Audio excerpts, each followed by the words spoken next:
Assalamualaikum warahmatullahi wabarakatuh. Di sini kami akan membahas tentang pewarnaan graf untuk memenuhi tugas mata kuliah Matematika Diskrit, Program Studi Pendidikan Matematika, Fakultas Keguruan dan Ilmu Pendidikan, Universitas Maritim Raja Ali Haji, tahun 2021. Di sini kami beranggotakan 3 orang, yaitu Hutami Sukmahayati, Nur Asikin, dan Wahyuni Lestari. Baik, di sini saya Wahyuni Lestari akan membahas tentang pewarnaan simpul pada graf.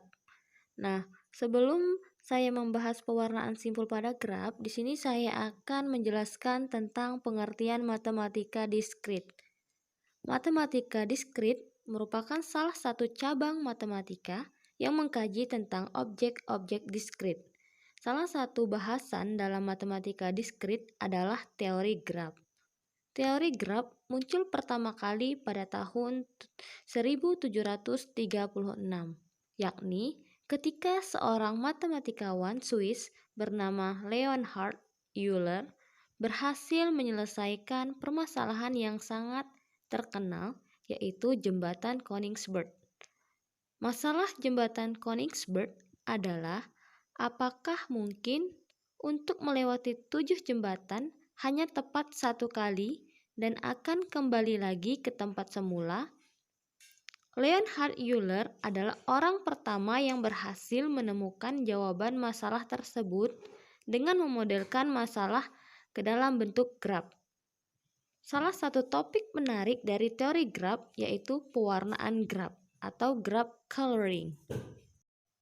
Selanjutnya, di sini ada definisi pewarnaan graf. Pewarnaan graf adalah kasus khusus dari pelabelan graf. Pelabelan di sini maksudnya yaitu memberikan warna pada titik-titik pada batas tertentu. Ada 3 macam pewarnaan graf, yaitu pewarnaan simpul atau vertex, pewarnaan sisi atau edge, pewarnaan wilayah atau region. Selanjutnya, di sini ada pewarnaan simpul pada graf. Pewarnaan simpul pada graf adalah memberikan warna pada simpul-simpul suatu graf sedemikian sehingga tidak ada 2 simpul yang bertetangga yang memiliki warna yang sama.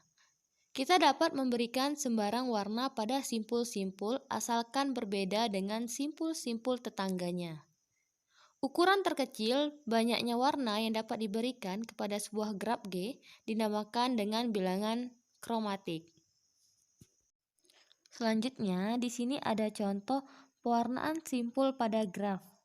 Perhatikan gambar 1. Untuk melakukan pewarnaan simpul pada graf, pertama yaitu urutkan simpul berdasarkan derajatnya dari besar ke kecil. Nah, untuk menentukan derajat dari gambar 1, kita lihat pada simpul A. Nah, di simpul A itu berderajat 2. Karena simpul A bertetangga dengan simpul B dan bertetangga dengan simpul D. Jadi, derajat A sama dengan derajat G sama dengan derajat H itu sama dengan 2. Derajat B sama dengan derajat D sama dengan derajat F sama dengan 3. Derajat C sama dengan 4 dan derajat E sama dengan 5. Jadi urutannya adalah E, C, B, D, F, A, H, G. Nah, yang kedua, pilih derajat tertinggi untuk dijadikan simpul utama warna. Derajat tertinggi yaitu simpul E. Ambil warna pertama merah, beri warna merah pada simpul E. Kemudian setelah diberi warna merah, kita lihat apakah terdapat simpul lain yang tidak bertetangga dengan simpul E. Nah, ternyata yang tidak bertetangga dengan simpul E yaitu simpul A dan simpul G. Sehingga pada langkah selanjutnya, kita memberi warna pada simpul A dan G sama dengan warna pada simpul E, yaitu merah. Karena simpul A dan G tidak bertetangga dengan simpul E. Sehingga didapat urutan simpul yang belum diberi warna sebagai berikut: C, B, D, F, H. Nah, selanjutnya, pilih simpul tertinggi lagi. Karena simpul C merupakan simpul tertinggi, maka warnai simpul C dengan warna kedua, yaitu biru. Kemudian, lihat apakah terdapat simpul lain yang tidak bertetangga dengan simpul C. Ternyata, yang tidak bertetangga dengan simpul C yaitu simpul D dan H. Sehingga, pada langkah selanjutnya, kita memberi warna pada simpul D dan H sama dengan warna pada simpul C, yaitu biru, karena simpul D dan H tidak bertetangga dengan simpul C. Selanjutnya, sehingga didapat urutan simpul yang belum diberi warna, yaitu simpul B dan simpul F. Ambil warna ketiga, misalnya hijau. Warnai simpul B dan F. Pewarnaan telah selesai. Graf merupakan graf berwarna 3, jadi kromatik G sama dengan 3. Baik, kita masuk ke pewarnaan sisi. Nah, definisi dari pewarnaan sisi. Pewarnaan sisi pada graf G adalah pemberian warna pada sisi-sisi di graf G sedemikian sehingga setiap dua sisi yang bertetangga atau terhubung langsung memiliki warna yang berbeda. Nah, jumlah warna minimum yang dapat digunakan untuk mewarnai suatu graf G itu kita sebut indeks kromatik. Nah, jika dilihat di gambar di samping, kita lihat sisi yang bertetangga itu tidak memiliki warna yang sama. Contohnya di lingkaran A. Hitam itu bertetangga dengan yang merah, bertetangga dengan biru, bertetangga dengan jingga, bertetangga dengan ungu, dan bertetangga dengan kuning. Setiap sisi yang bertetangga di A itu tidak memiliki warna yang sama.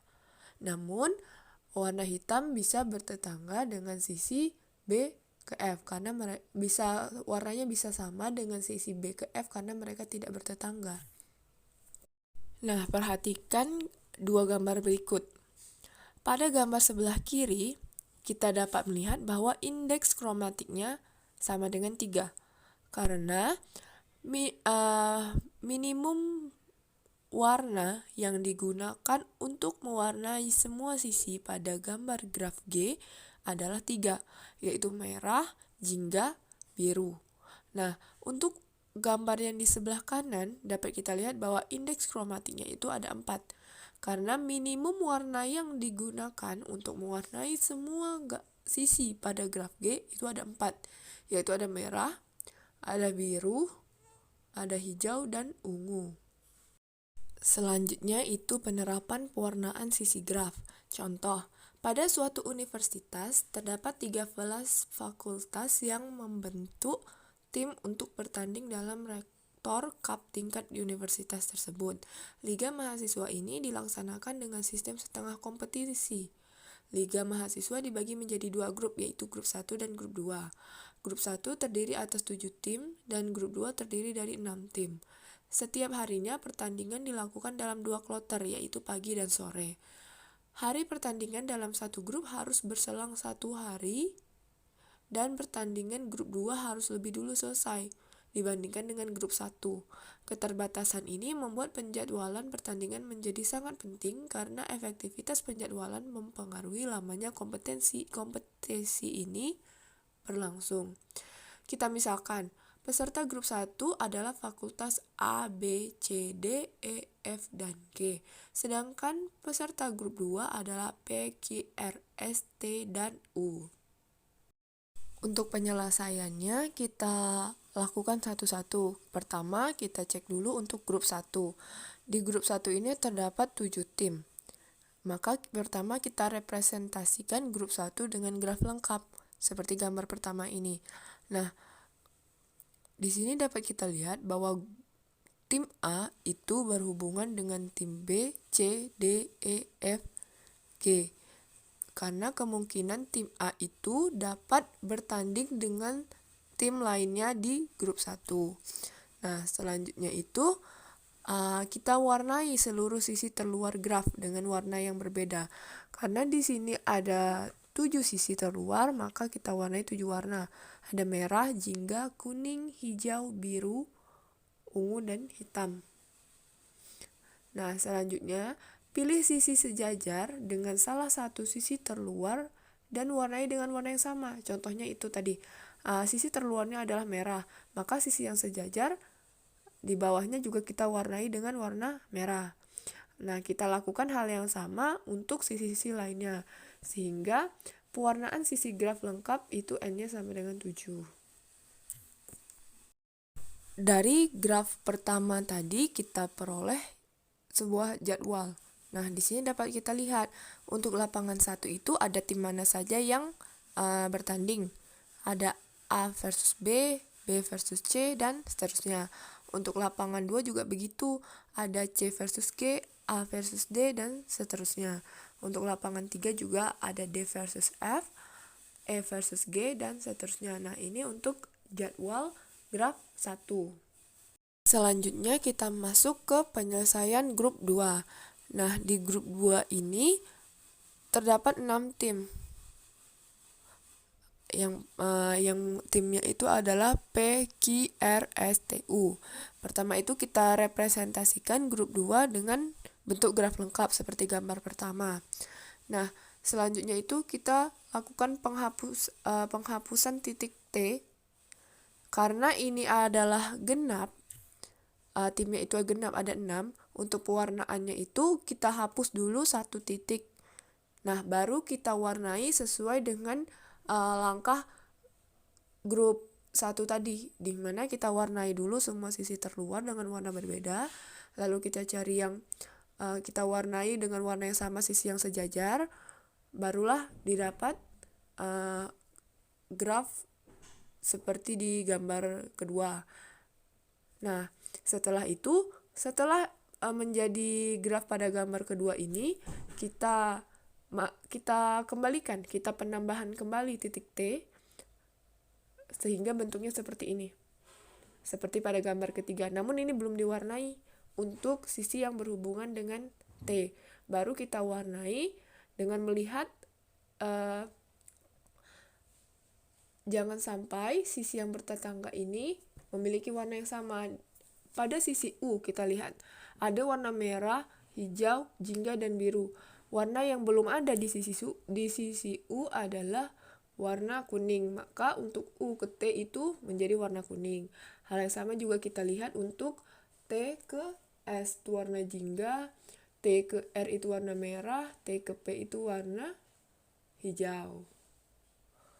Nah, dari graf kedua tadi kita peroleh jadwal. Yang pertama, kita bisa lihat di tabel untuk lapangan 1 itu ada grup mana saja yang bertanding. Untuk lapangan 2 itu juga ada grup mana saja yang bertanding, juga lapangan 3 seperti itu. Nah, dari 2 penjadwalan tadi kita dapat jadwal Liga Olahraga Mahasiswa yang tersusun. Seperti gambar ini. Pada hari pertama, kedua, ketiga, keempat, kelima, keenam, dan ketujuh. Untuk kloter pagi sore itu, grup mana saja yang bertanding sudah ada di tabel. Bisa dilihat. Baiklah, sekian materi pewarnaan sisi pada graf. Nah, selanjutnya saya akan menjelaskan graf wilayah. Nah, graf wilayah dapat kita definisikan sebagai pewarna wilayah pada graf adalah pemberian warna pada wilayah di graf. Sedemikian sehingga setiap dua wilayah yang bertanggaan atau terhubung langsung memiliki warna yang berbeda. Pewarnaan wilayah biasanya digunakan untuk pewarnaan peta dan menemukan permasalahan terkait pemetaan daerah di suatu kabupaten atau kota.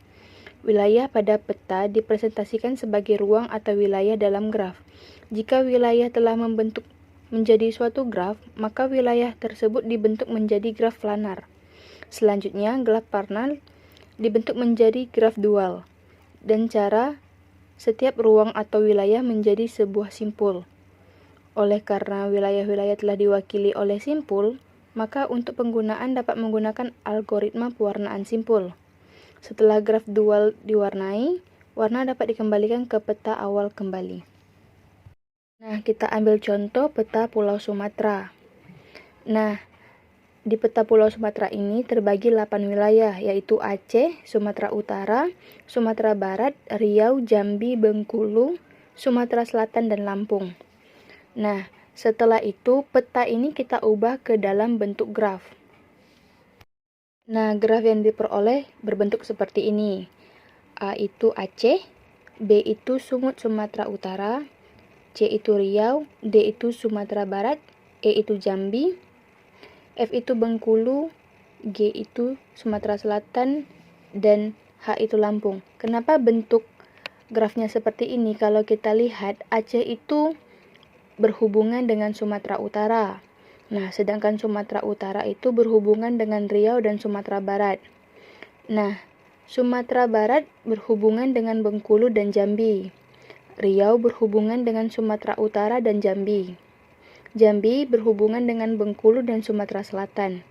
Sedangkan Sumatera Selatan berhubungan dengan Bengkulu dan Lampung. Sedangkan Lampung berhubungan dengan Sumatera Selatan. Nah, setelah itu kita cari derajat tertinggi. Nah, untuk A itu derajatnya 1. Untuk B itu derajatnya 3. Untuk C derajatnya 3 dan seterusnya. Derajat tertinggi itu terletak pada sumber Jambi Bengkulu, yaitu di D, E, dan F. Kita pilih salah satu. Misalkan kita ambil yang sumber, yang di D kita beri tanda warna merah. Nah, kita cari yang bukan bertetanggaan dengan sumber. Yang bukan bertetanggaan dengan sumber itu adalah A, G, dan H. Kita pilih salah satunya. Misalkan kita pilih H.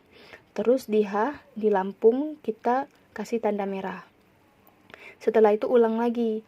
Masih ada 2 lagi derajat paling tinggi, yaitu Jambi dan Bengkulu. Kita pilih salah satu, misalkan Jambi. Nah, di Jambi kita pilih warna hijau. Nah, setelah itu yang bukan bertetanggaan dengan Jambi yaitu A, B, H.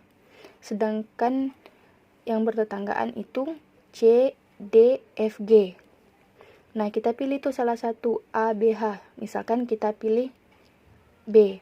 Di Jambi kita menuliskan warna hijau, dan di B, di Sumut, kita juga mewarnai dengan warna hijau. Setelah itu, ulang lagi, kita mencari derajat tertinggi lagi, yaitu di Bengkulu.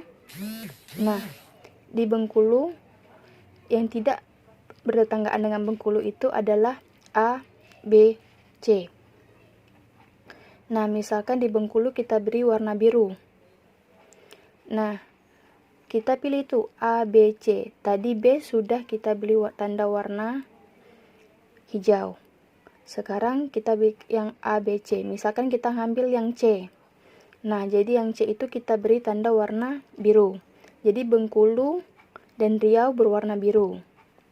Setelah itu, kita ke derajat paling tinggi lagi, yaitu antara G dan B. Karena B tadi sudah diberi warna, kita langsung ke G, yaitu ke Sumsel. Nah, yang tidak bertetanggaan dengan Sumsel itu A, B, C, D. Nah, sedangkan B, C, D tadi sudah diberi warna, tinggal A. Nah, sehingga warna Sumsel dan warna Aceh itu diberi sama. Misalkan kita beri warna kuning. Jadi warna Sumsel warna kuning, Aceh juga warna kuning. Seperti itu.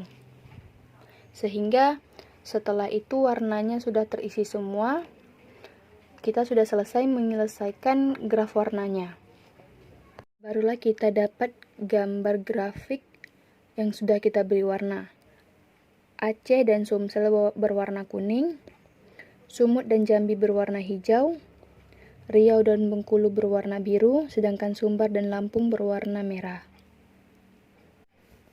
Nah, setelah itu kita menggambarkan peta yang tadi dengan gambar yang sudah kita dapat, yaitu tadi Aceh berwarna kuning. Kita gambarkan Aceh berwarna kuning, Sumut berwarna biru, Riau berwarna hijau, Sumbar berwarna merah, Jambi berwarna hijau, Bengkulu berwarna biru, Sumsel berwarna kuning, dan Lampung berwarna merah. Dan seperti inilah bentuk petanya. Itu yang dapat kami sampaikan. Terlebih terkurang kami mohon maaf jika ada salah kata.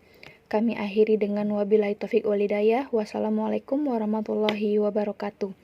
Jangan lupa like, comment, and subscribe.